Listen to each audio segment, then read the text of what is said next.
Кутмандуу күнүңүздөр менен, урматтуу достор. Бүгүн инсан телеберүүбүздүн коногу Кыргыз Республикасынын Абдылас Малдыбаев атындагы опера жана балет театрынын эң алдыңкы солисти Мадина Минжилкиева. Балет Мадинанын сахнадагы өмүрү. Ар бир жаңы роль тажрыйба топтоо мүмкүнчүлүгүн ачып берет. Анда менин ажарлуу коногумду тосуп алыңыздар. Прекрасный гость. Мадина Минжилкиеванын Абдылас Малдыбаев атындагы опера жана балет театрынын примасы деп көп айтышат. Бирок артистка өзү ыңгайсызданат. Мындай жогорку наамга дагы көп эмгек кылып, көптөгөн ийгиликтерди багындырыш керек деп айтат. Ушул жана башка көшөгү артындагы көптөгөн көрүнүштөр боюнча ажарлуу жана таланттуу балерина өз маегинде ыраты менен айтып бермекчи.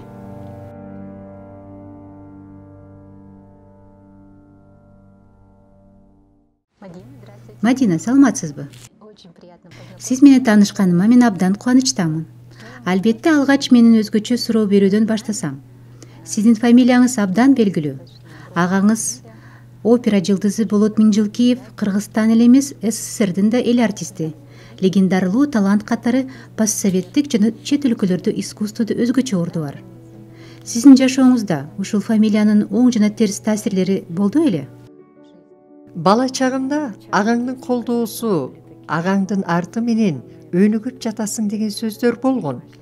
Алардын арасында албетте алар ата-энелеринен укканын айтышты да. Бирок аяр адам болгондуктан алардын айткандарын оор кабыл алчумун. Эмнеге? Мага жакчу эмес. Себеби баарына өз күчүм менен жетишип, эмгектенип, өзүм аракет кылчумун. Чындыгында ошондой эле. Бул фамилиянын менин карьерама эч кандай жардамы тийген жок. Качан гана театрдын солисткасы болуп эмгектенип баштаганымда агамдын атагынын арты менен эмес, өзүмдүн талантым бар экендигин көрсөтүп, далилдегим келди. Менин талантым өзүнчө. Ал эми Болот Минжилкиевдин Кудайдан берилген үнү бар эле. Мен өз эмгегим менен таланттуу балерина болууга жетише алдым деп ойлойм. Сиздин башкада балерина же опералык ырчы болгон чыгармачылык чөйрөдөгү туугандарыңыз барбы? Менин бир тууган агамдын кызы хореографиялык окуу жайда окуйт. Мына ошол сиңдимдин аракети жакшыдай көрүнүп жатат. Эң негизгиси каалоосу болуш керек. Менин апам да Шубин атындагы музыкалык мектепти бүтүргөн. Апамдын да дээринде бар экен. Фортепианода жакшы ойногон. Ошондой эле музыкалык угуму, дирижерлордуку сыяктуу сезимтал болгон экен. Бирок ал жумушту жакшы көргөн эмес. Себеби атасы мажбурлап окуткандыктан. Кечиресиз, сиздин апаңыз? Ооба, менин апам Куликова Нина Федоровна. Кыз кезиндеги фамилиясы болчу. Азыр Минжилкиева Нина Федоровна. Апам Саранскийде төрөлгөн. Апам 1 жашка чыкканда алар Фрунзеге келишкен. Атаңызчы? Тилекке каршы атамдын көзү өтүп кеткен. Ал дайыма врач болууну каалаганын, меднуска тапшырып өтпөй калганын туугандарыбыз айтып калышат. Сиздин бир тууганыңыз дагы чыгармачылык менен алектенеби? Жок, ал чыгармачылык менен алектенбейт. Ал кондиционерлерди орнотот, анын өзүнүн кардарлары бар. Анын жумушу абдан жакшы. Мен ага өзгөчө мамиледемин. Ал менин улуу агам бирге чоңойгонбуз. Ошондуктан абдан жакшы көрөм. Ата-энелерибиз жумушта болгондо ал мени таңкы 5-те ойготуп, тур козу карын тергени барабыз дээр эле. Үйүбүздүн жанында Карагачевский токойчуга барчыбыз. Ошондо 2-3 жаштагы кыз элем. Мени көтөрүп, кийинтип, анан биз козу карын терип, чоң Чүй каналынан балык кармаар элек. Ал мага ак кайыңдын ширесин ичкенди да үйрөткөн. Анда Минжилкиевтердин үй бүлөсүнөн сиз эле балерина болгонсуз го, Мадина, айтыңызчы, сиз бала кезиңизден балерина болууну самачу элеңиз же кандайдыр бир ата-энелердин каалоосу болгонбу? Мендеги эле балет, балерина тууралуу түшүнүгүм жок эле. Рейна Нурманбетованын чыгармачылык кечеси болгон. биз опера балет театрына барганбыз. Мына ошондо балеттик концерт мага абдан жаккан. Мен анда эч нерсе түшүнгөн эмесмин. Мага баары жаккан. Ошондон кийин атам ушундай бийлегенди каалайсыңбы деп сурап калды. Мен ооба каалайм дедим. Эмне сунуш айтса баарын эле каалайм деп жаттым. Ошентип хореографиялык окуу жайга шарттуу түрдө өттүм. Алардын талабына туура келбеген нерселер да болду. Менимче балериналыкка атайын каттуу талаптар коюлса керек. Ошо жөнүндө айтып бериңизчи. Ооба, албетте. Жайык тамам болбош керек. Бою сымбаттуу, буттары түз жана узун болуш керек. Кала берсе ата-энелерине да карайт. Эттүү, салмактууларды алчу эмес мурда. Азыр билбейт экенмин. Мойну узун болуш керек. Кыска моюн болбойт. Баш орточо же кичинекей болуусу зарыл. Жүзү ажарлуу, бети тоголок, көкүрөк клеткалары чыгып турган болуш керек. Сиз ушул талаптарды баарынан өттүңүз да, Билбейм мен канчалык төп келдим, бирок алышты. Кыйынчылык менен өттүм. Дароо эле балетти жакшы көрүп калдым. Мен эң мыкты педагог Литовская Тамара Михадиевнага туш келдим. Ал балеттин баардык ыкмаларын мага абдан жеткиликтүү түшүндүрүп берди. Башты кантип буруш керек, колду, буттун учун кантип кыймылдатыш керек, баарын үйрөттү. Мен ага өтө ыраазымын. Андан кийин бизди Кыргыз Республикасынын эмгек сиңирген артисткасы Даирова Роза Абдуллаевна тарбиялады. Ал жакта аябай каттуу педагог эле. Ал бизди алганда 12 же 9 кыз элек. Ошолордун арасынан болгону 2 кыз эле калганбыз. Мен жана Алина. Алина менин досум. Ал азыркы күндө Мексикада. Мен канчалык эмгек сиңирсем, кандай ийгиликтерге жетишсем, мен ошончолук Роза Абдуллаевнага чексиз ыраазымын. Анткени ал мени чыныгы артистка кылып тарбиялады. Ал мени эмгекчилдикке, көтөрүмдүүлүккө үйрөттү. Анан көз жашты жакшы көрбөйт эле. Ошондуктан биз көз жашыбызды көрсөтпөгөнгө аракет кылчубуз. Эгер көз жашыбызды көрүп эле калса, анда бизди залдан чыгарып салчу. Мен Роза Абдуллаеваны ушунчалык урматтап жакшы көрөм. Себеби ал болбосо мен балким мындай ийгиликтерди жарата алмак эмесмин. Акыркы жылдары балетке балдарды 5 жашынан берип жатышат. Бул куракта бала эмне каалаганын да билбейт. Көбүнчө бул ата-энелердин каалоосу болсо керек. Ушул азыркы учурда дүйнөдө өтө кеңири жайылтылган спорттун түрлөрүнө бири абдан модага айлангандай. Сиздин оюңузча, балеттин популярдуулугу ата-энелердин арасында азайгандай сезилбедиби? Жок, мен так айта албайм, ал тууралуу билбейт экенмин. Чындыгында андай маалымат менде жок. Ал эми балдарды ар түрдүү секцияларга бергендери абдан жакшы, албетте эң сонун. Азыркы балдардын баары телефон менен алек болуп калышпадыбы? Эң негизгиси балдарга жакса болду. Аларды эч качан кыйнап бербеш керек. Анткени кээ бир апалар бар, өздөрү кыздарынын балерина болушун каалашат. Алар билбейт да балет канчалык эмгекти талап кыларын, же ошондой эле көркөм гимнастикада ата-энелер канчалык кыздары диетага олтура тургандыгын. Менин жеке пикиримде, эгер балага жакпаса, ата-эне эч качан мажбурлабаш керек. Эгер балериналар салмак кошуп калса, кантип кайра калыбына келишет? Мисалы, сиз азыр абдан ажарлуу көрүнүп турасыз. Өзүн бир калыпта кармаш үчүн кандайдыр бир чектер барбы? Мен башкаларды билбейт экенмин. Мен жөнүндө айтайын. Мен эч качан диетада олтурган эмесмин. Эгер мага арыкташ керек болсо, бир аз гана салмак таштаймын. Мен аябай толук элем деп айта албайм. Бирок кичине салмак койсом, кыймыл аракет менен бат эле калыбыма келип калам. Эгер спектакльге даярданып, жатсак салмакты абдан бат таштайбыз. А мен өзүм тамак жегенди абдан жакшы көрөм. Ачкачылык кармоо ал мен үчүн эмес. Мен этти дагы жана башка даамдардын баарын жакшы көрөм жана тынбай эле жей берем.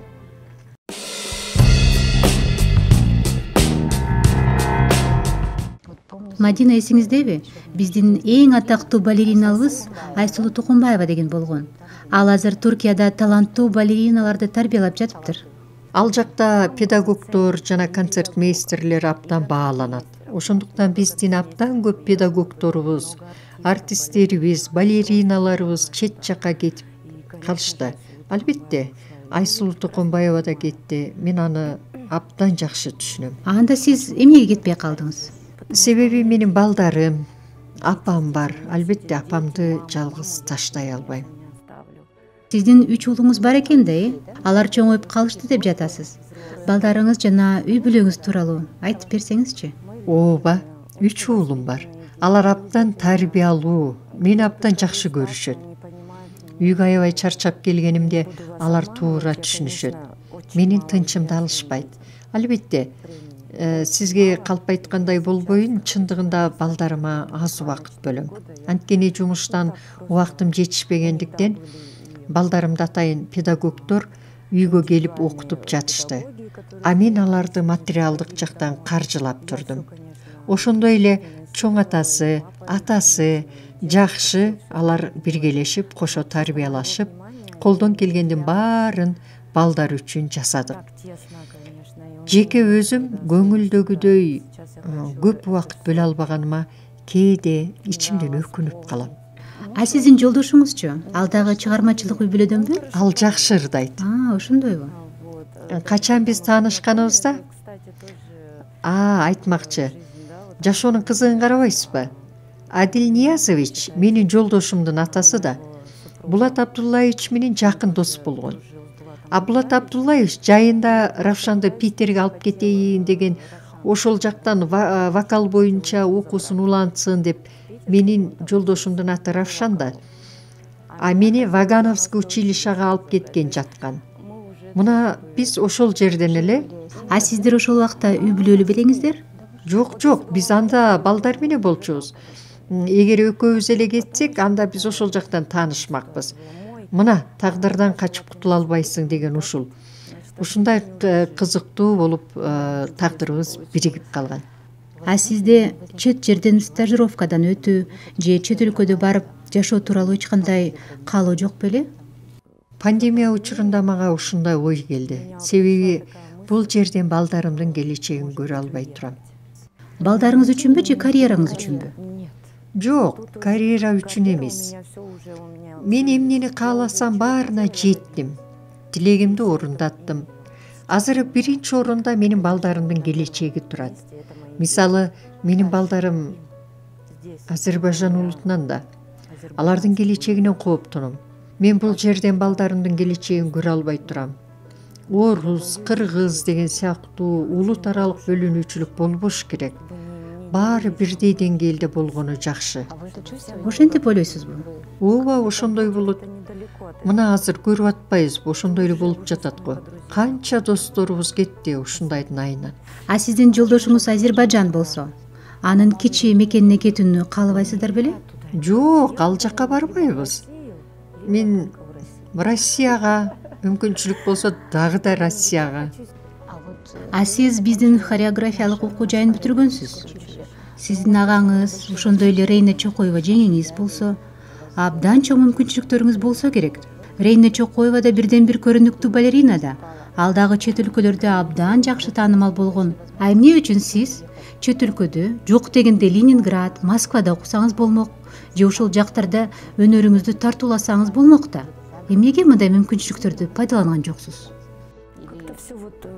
Булардын баары шартка жараша ушундай болду. Болот агабыз жазында келгенде атам айткан экен. Алмаз, мен жайында келип, Мадинаны Ленинградда Ваганов атына хореографиялык окуу жайына алып кетем деп.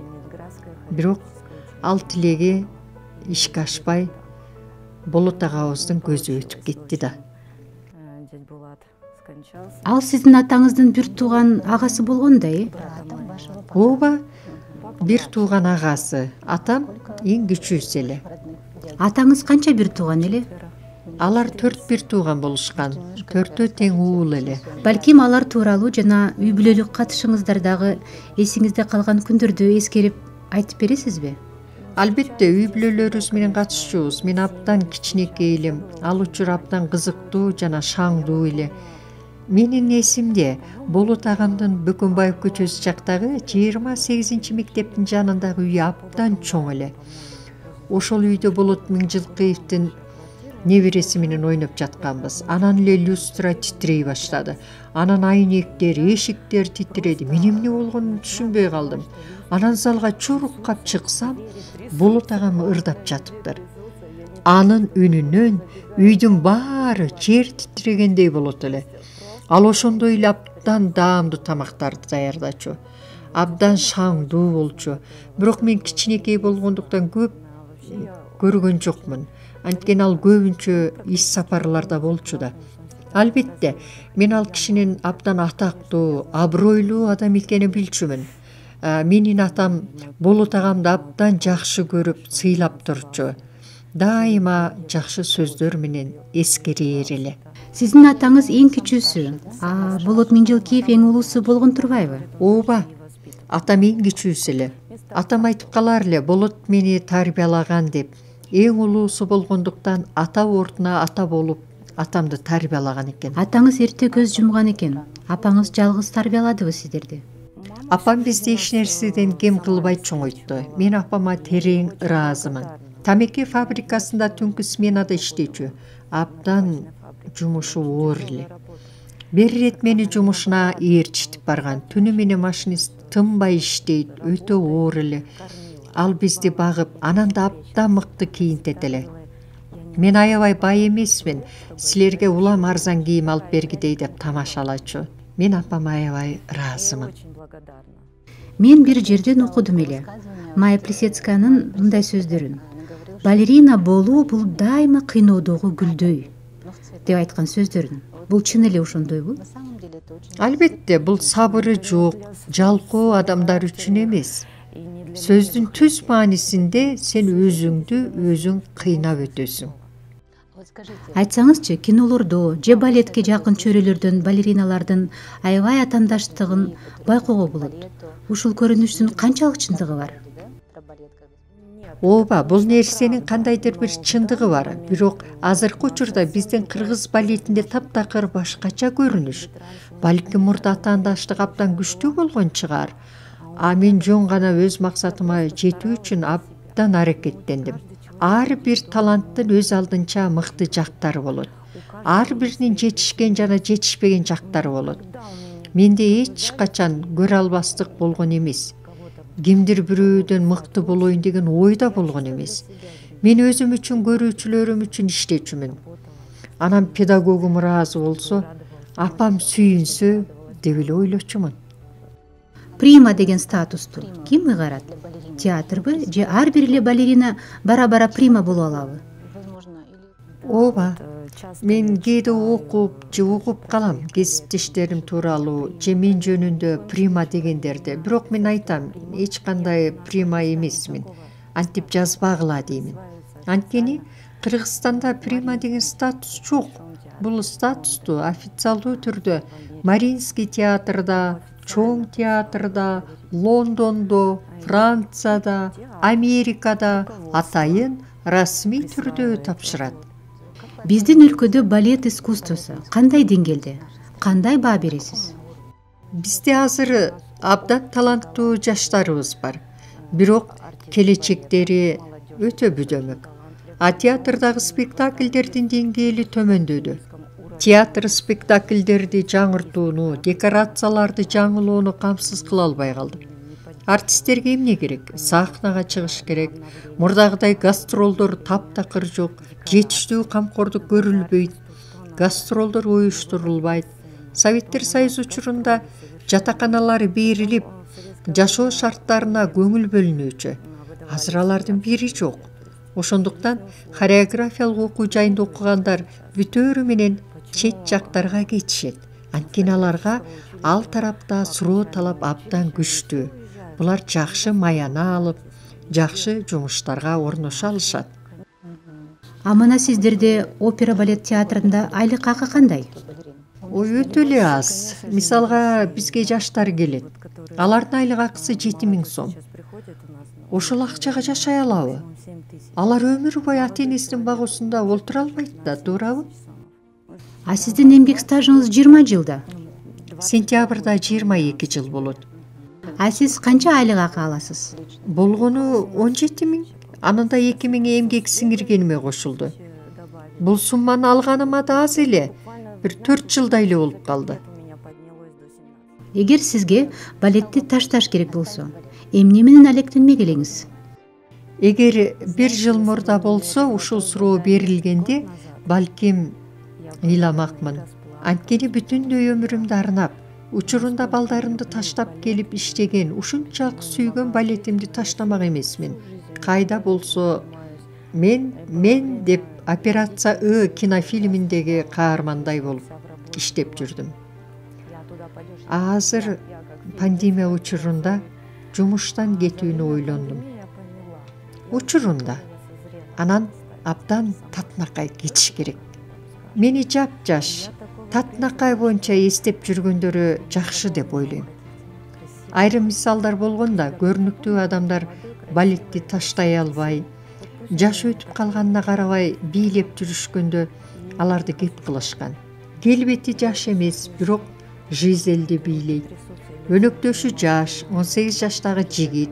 Албетте, айырмачылык өтө чоң болуп калат. Мен абдан бактылуумун. Мен балеттен абдан жеңил эле кетем. А сиз анан кандай жумуш жасайсыз? Мен өзүмдүн балет студиям бар. Синяя птица деген. Азыр иштеп жаткан. Көркөм гимнастика менен да иш алып барам. Абдан акылдуу, эмгекчил балдар менен иш алып барам. Мен эч качан жумуссуз калбайм. Буга 100% кепилдик бар. Балерина болуп иштөөнүн мөөнөтү кыска болот экен да. Канча жылдан кийин пенсияга чыгышат? Албетте, негизи 20 жыл. 20 жылдан кийин эс алууга чыгышабы? Ооба, мен бала менен олтурган жылдарымды толуктап жатам. Мен абдан чарчадым. Канчалаган ар түрдүү травмаларды алдым.